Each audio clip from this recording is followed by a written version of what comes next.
আসসালামু আলাইকুম।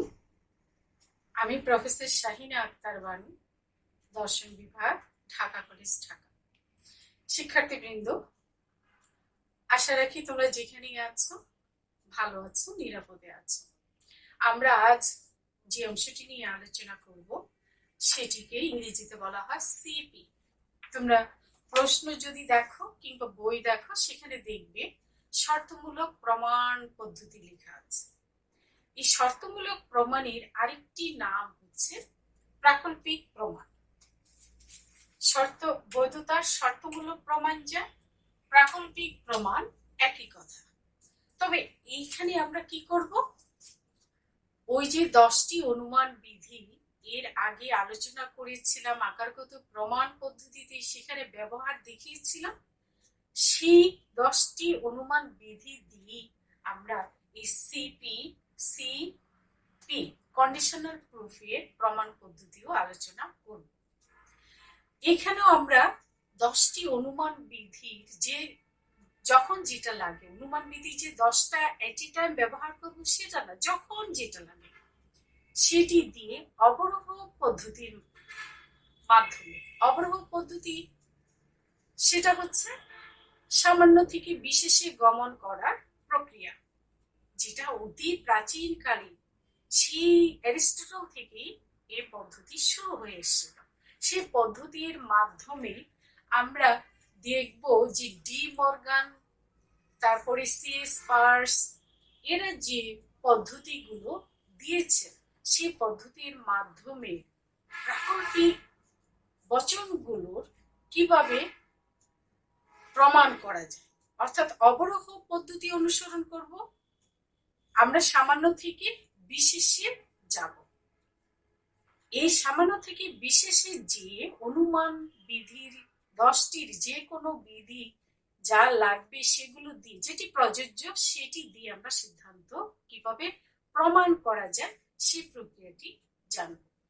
এখন আসো আমরা হোয়াইট বোর্ডের দিকে তাকাই, সেখানে কি আছে, কেমন আছে, স্ট্রাকচার কি, সিপি বা কন্ডিশনাল প্রুফ কি রকম, খেয়াল করে দেখো। এখানে আমি হোয়াইট বোর্ডে 2টি উদাহরণ নিয়েছি।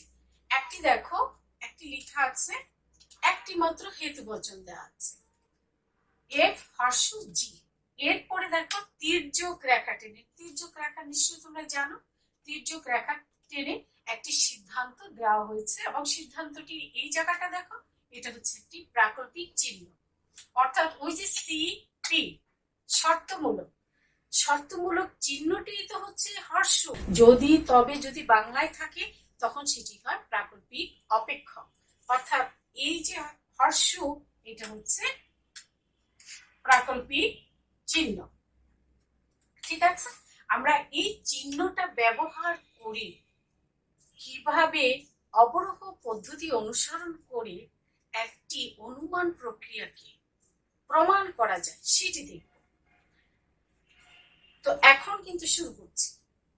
আমরা কিন্তু যেটা খাতায় লিখবো, যেটি তোমাদের শিখতে হবে, বুঝতে হবে, সেই প্রক্রিয়াতে যাচ্ছি।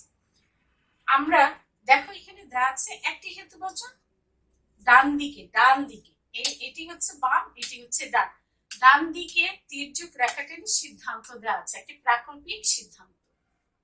আমরা এখানে অতিরিক্ত হেতুবচন ধরবো, ধরে কিভাবে অবরোহ পদ্ধতি অনুসরণ করে আমরা সিদ্ধান্তটি প্রমাণ করব সে অংশে যাই। খেয়াল করো, সিপিতে সিদ্ধান্তের পূর্বককে একটি অতিরিক্ত হেতুবচন ধরতে হয়। এখানে দেখো পূর্বক কি, এই সিদ্ধান্তের পূর্বক কি হচ্ছে এফ ডট এইচ এবং অনুক হচ্ছে জি। তাহলে পূর্বককে এখানে অতিরিক্ত একটি হেতুবচন করব।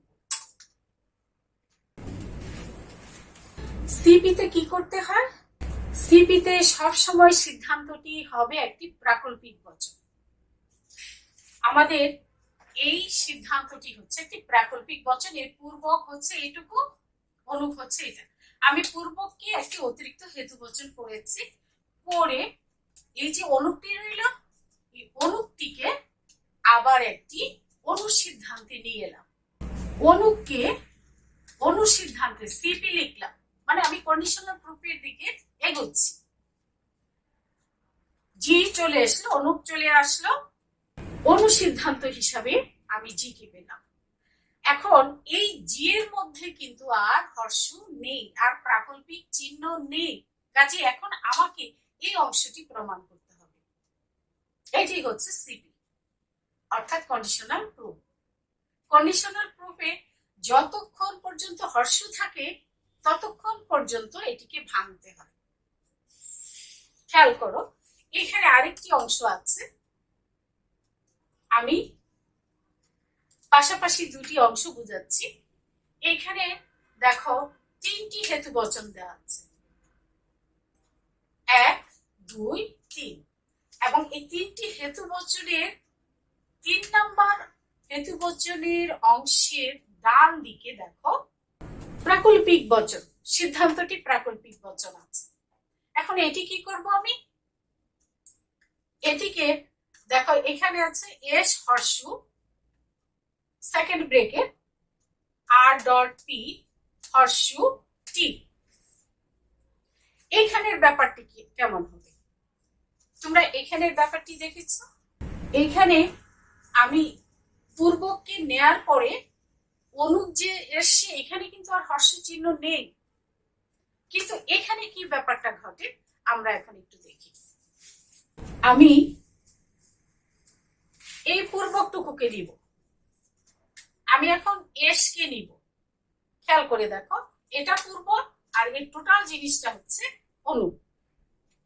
এস নিলে এখানে একটি তির্যক রেখা টেনে আমি বাকি কি থাকবে সেই অংশটা লিখব, আর ডট পি হর্ষ টি।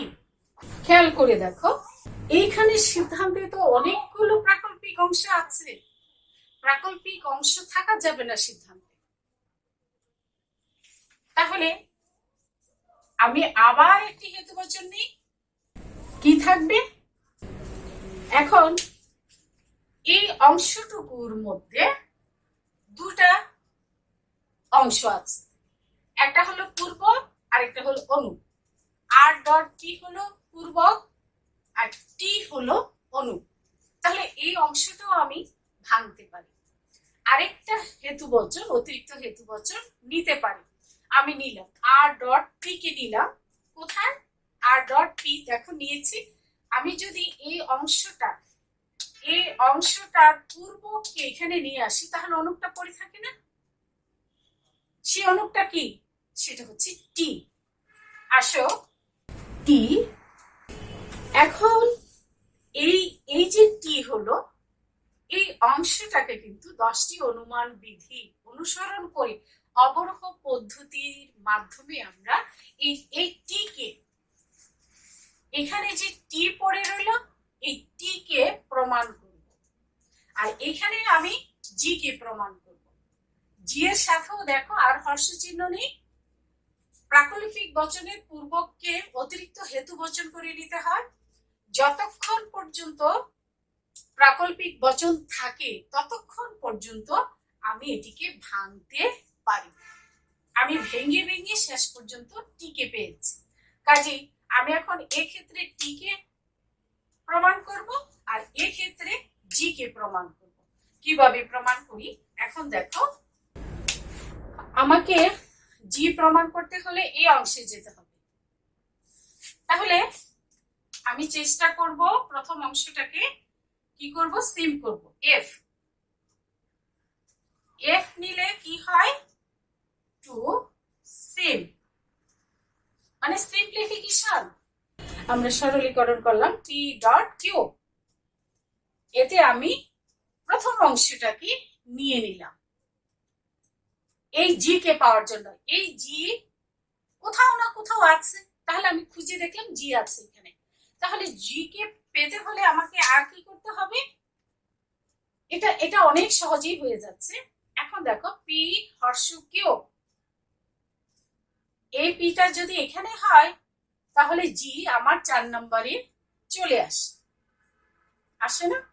এমপি ফর্মুলা প্রয়োগ করলে, এটাকে পি ধরলে, এটাকে যদি আমি পি ধরি, পি হর্ষক কিউ, আর এই পি কে যদি আমি এখানে দেখি তাহলে কি আমার জি আসে না, কিউ আসে না? খেয়াল করো, এখানে দেখি 1 আর 3 এমপি, খেয়াল করে দেখো আমার জি আসে না। অর্থাৎ আমার টার্গেট হলো জি কি প্রমাণ করা, সেই 10টি অনুমান বিধি ব্যবহার করে আমি এই জি পেয়েছি। প্রথমে কি করেছি, 2 নং অনুমান বিধিতে সিম্পলিফিকেশন প্রয়োগ করেছি এবং শেষে খুব সহজেই আমি পি হর্ষক কিউ 1 এবং 3 এমপি পদ্ধতি প্রয়োগ করে আমি জি কে পেয়েছি। তাহলে আমি এখানে লিখবো প্রুভড, আমি প্রমাণ করেছি, তাই না? কিন্তু এটি কিভাবে লিখতে হবে, এখানে ভাষ্য লিখতে হবে বা বিবরণ লিখতে হবে। এখানে দেখো আমরা আলোচ্য প্রাকল্পিক বা শর্তমূলক প্রমাণে একটি হেতুবচন ও তির্যক সিদ্ধান্ত রেখা টেনে সিদ্ধান্ত পেয়েছি, তাই না? এভাবেও দেওয়া যায়, তির্যক রেখা টেনে সিদ্ধান্ত পেয়েছি, মানে প্রশ্নে তোমাকে দিয়েছে। এরপরে তুমি কি করেছ, প্রাকল্পিক সিদ্ধান্তটি আমরা আলোচ্য প্রাকল্পিক বা শর্তমূলক প্রমাণে একটি হেতুবচন ও তির্যক, একটি হেতুবচন, খেয়াল করে দেখো এটি, ও তির্যক রেখা টেনে সিদ্ধান্ত, তির্যক রেখা টেনে সিদ্ধান্ত পেয়েছি। প্রাকল্পিক সিদ্ধান্তের পূর্বককে, এটি তো একটা প্রাকল্পিক সিদ্ধান্ত, প্রাকল্পিক সিদ্ধান্তের পূর্বককে 2 নং হেতুবচনে বসিয়েছি। দেখো এখানে এই যে এফ ডট এইচ, এই পূর্বক অংশটাকে 2 নং হেতুবচনে তুমি বসিয়েছ ও অনুকে সিদ্ধান্তে নিয়ে, এই যে অনুটা ছিল এটা সিদ্ধান্তে নিয়ে অবরোহ পদ্ধতিতে, সার্বিক থেকে বিশেষে অবরোহ পদ্ধতিতে অনুমান বিধি ব্যবহার করে, ওই যে 10টি অনুমান বিধি ব্যবহার করে অবশেষে আমরা 4 নং হেতুবচনে, এই যে দেখো 4 নং হেতুবচনে অনুকে প্রমাণ করেছি। এই অনুকে তুমি প্রমাণ করেছো, এটি হচ্ছে শর্তমূলক অনুমান বা প্রাকল্পিক অনুমান পদ্ধতি। আমরা এখন দেখব এই অংশটা কি করি। এই অংশটায় 6 নম্বরে আমরা কি করতে পারি, 6 নম্বরে আমরা এই অংশে টি কে প্রমাণ করব। টি দেখো তো কোথায় আছে, টি আছে 3 নম্বরে, 3 নম্বর হেতুবচনে। এখন এই 3 নম্বর হেতুবচন পেতে গেলে আমাকে যে কোনো উপরের অংশ থেকে এটাকে টেনে আনতে হবে, টি কে পেতে হবে। সে যে আকারগত প্রমাণ করেছো সেরকম করে।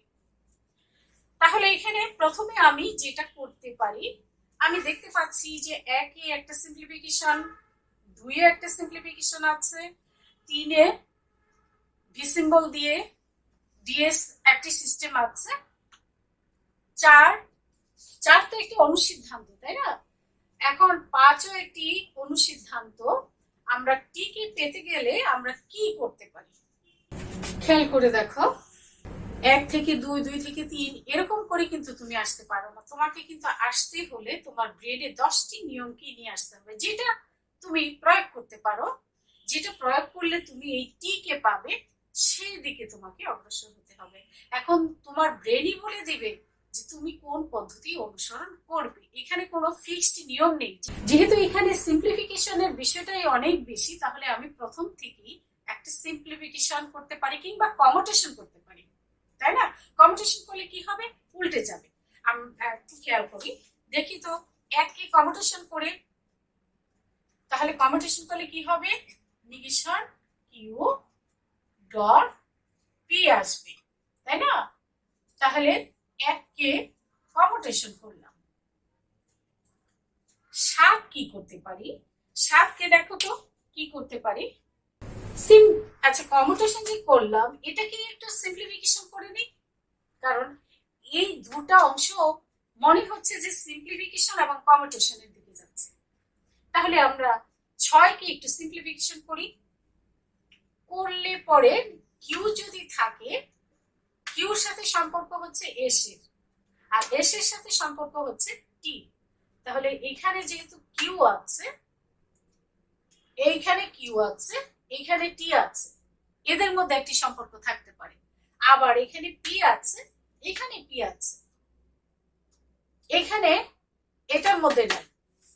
তাহলে আমি কি করতে পারি? কিউ কিউ কিউর সাথে যেহেতু এস, এস এর সাথে যেহেতু টি এর একটি সম্পর্ক দেখা যাচ্ছে, তাহলে আমি 6 সিম্পলিফিকেশন করে দেখি। নিগেশন কিউ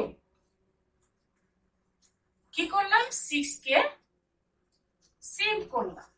আর এই যে বলেছিলাম একটা কমিউটেশনের বিষয় আছে আর এর মধ্যে, কিউ কিউ, তাহলে এই দুইয়ের মধ্যে আবার একটু কমিউটেশন করে দেখি। কমিউটেশন করলে কি হয়? এস হর্ষু কিউ, আমি 2 কে কমিউটেশন করছি, ডট আর।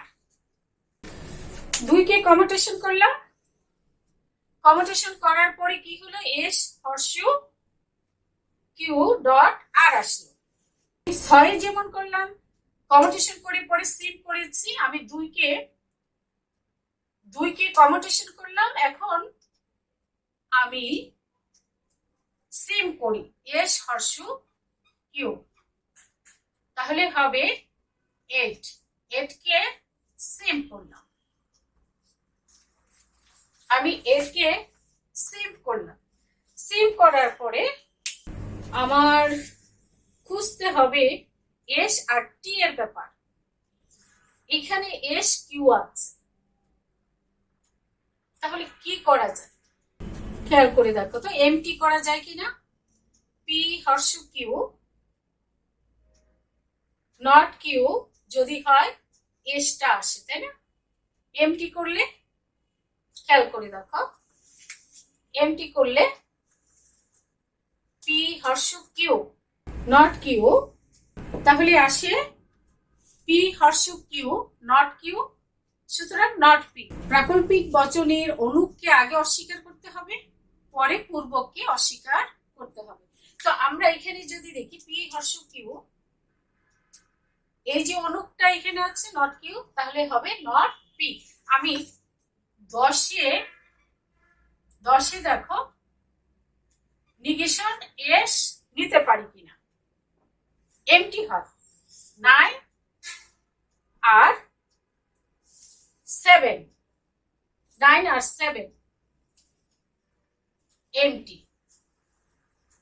9 7 এমটি। আমি নিগেশন এস পেলাম। এখন মনে হয় যেহেতু টি, আমি কিন্তু খুঁজছিলাম টি কোথায় পেতে পারি, এখন কিন্তু এস আছে, ঘুরে ঘুরে মনে হচ্ছে যে আমি পেরে যাচ্ছি।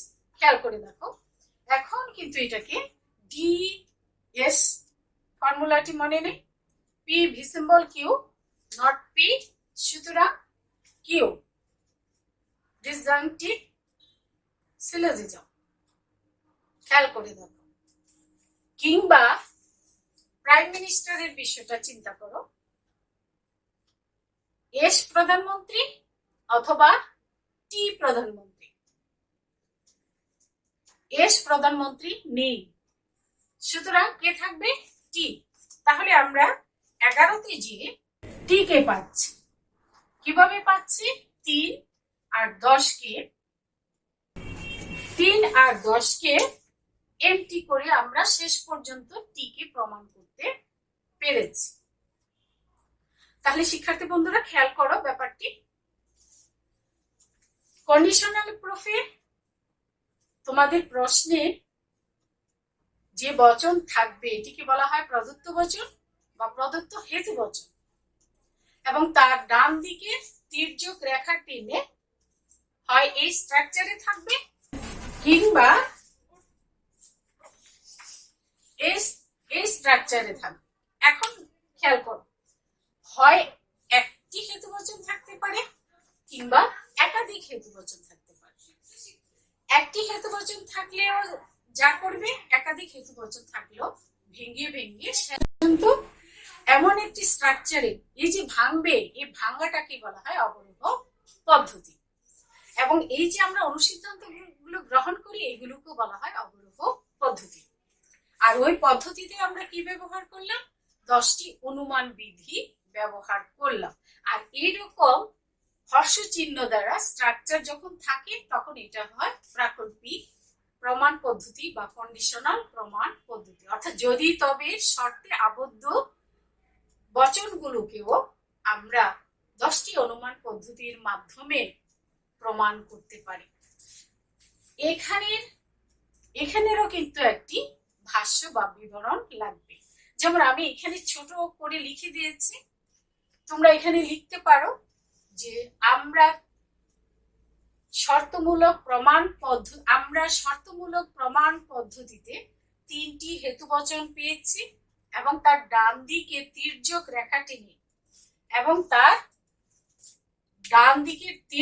রেখা টেনে সিদ্ধান্ত, একটি প্রাকল্পিক সিদ্ধান্ত বচন দেওয়া হয়েছে। আমরা এই প্রাকল্পিক সিদ্ধান্ত বচনটিকে তার পূর্বকে অতিরিক্ত হেতু বচন 4 নং অনুমান প্রক্রিয়ায় রেখেছি এবং অনুকে অনুসিদ্ধান্ত হিসাবে সিপি বা কন্ডিশনাল প্রুফে ধরেছি। এই সিদ্ধান্তটি যেহেতু আরো একটি প্রাকল্পিক বচন, সেজন্য এই প্রাকল্পিক বচনটিরও পূর্বকে আরো একটি হেতু বচন 5 নং তৈরি করেছি এবং অনুকে অনুসিদ্ধান্ত হিসাবে গ্রহণ করেছি। অতঃপর আমরা অবরোহ পদ্ধতি অনুসরণ করে এই অনুসিদ্ধান্তটিকে প্রমাণ করার চেষ্টা করেছি। আমরা 1 নং হেতু বচনে কমিউটেশন পদ্ধতি প্রয়োগ করে 6 নং হেতু বচনটি পেয়েছি। এরপর 6 নং হেতু বচনটিতে সিম পদ্ধতি প্রয়োগ করে 7 নং হেতু বচনটি পেয়েছি। 2 নং হেতু বচনটিতে কমিউটেশন পদ্ধতি প্রয়োগ করে আমরা 8 নং হেতু বচন পেয়েছি। আবার 8 নং হেতু বচনটিতে সিল্ট পদ্ধতি প্রয়োগ করে আমরা 9 নং হেতু বচনটি পেয়েছি। আবার 9 নং ও 7 নং হেতু বচনে 9 এবং 7 নং হেতু বচনে এমটি পদ্ধতি প্রয়োগ করে আমরা 10 নং হেতু বচনটি পেয়েছি। অতঃপর 3 ও 10 নং হেতু বচনে এমটি পদ্ধতি প্রয়োগ করে আমরা সিদ্ধান্তটিকে 11 নং হেতু বচনে প্রমাণ করার প্রয়াস পেয়েছি, অর্থাৎ করতে পেরেছি। এইভাবে শর্তমূলক প্রমাণ পদ্ধতিতে আমরা সিদ্ধান্তের পূর্বকে অতিরিক্ত হেতুবচন ধরে ধরে সর্বশেষ অনুটিকে অবরোহ পদ্ধতি অনুসরণ করি এবং 10টি অনুমান বিধি প্রয়োগ করে সিদ্ধান্তকে সপ্রমাণ করতে পেরেছি। এইভাবে শর্তমূলক প্রমাণ পদ্ধতিতে বিভিন্ন অনুমান বিধি ব্যবহার করে সিদ্ধান্তকে প্রমাণ করতে হবে। শিক্ষার্থীবৃন্দ, বিষয়টা কিন্তু আর কিছুই না, এখানের কিছু স্ট্রাকচার চেঞ্জ হবে এবং তোমরা যে আকারগত পদ্ধতি অনুসরণ করে সিদ্ধান্তকে প্রমাণ করে এসেছ সেটি একটি ব্যবস্থাই এখানে তোমরা লক্ষ্য করবে। আশা রাখছি যেখানেই থাকো তোমরা ভালো থাকবে, আর যে অংশটা না বুঝো চেষ্টা করো এটা মনোযোগ দিয়ে শুনে বারবার শুনে বুঝার চেষ্টা করো। আমি আপ্রাণ চেষ্টা করেছি তোমাদেরকে সেটি বোঝানোর জন্য। বুঝে থাকলে ভালো লাগবে। যেখানেই থাকো ভালো থাকো। ধন্যবাদ।